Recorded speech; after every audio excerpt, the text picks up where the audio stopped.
O'zbek shou-biznesi olamining yorqin namoyandalaridan biri xonanda Imrondan kutilmagan xabar.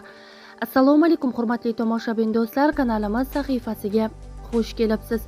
O'zbek hamda jahon shou-biznesi olamida sodir bo'layotgan eng tezkor va qaynoq yangiliklarni o'tkazib yubormaslik uchun like hamda podpisatsiya tugmachalarini bosib qoldirishni unutmang.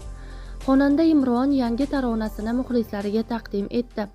San'atkor 24-avgust kuni Mayda Mayda deb nomlangan yangi qo'shig'ini YouTube kanalida namoyish qildi. Qo'shiq uchun ishlangan klipning o'ziga xos jihati unda sun'iy intellekt texnologiyalaridan foydalanilgan. Zamonaviy uslubda tayyorlangan videoklip tomoshabinlar e'tiborini tezda tortdi. Taronaga bildirilgan munosabatlar ham ijobiy bo'ldi.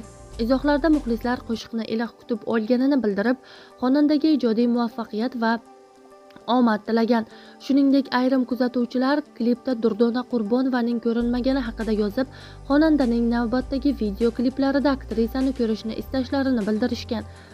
Yangi tarona muxlislar orasida qiziqish uyg'otar ekan, Imronning ijodiy faoliyatidagi navbatdagi ishlari ham kuzatuvchilar tomonidan katta qiziqish bilan kutilmoqda.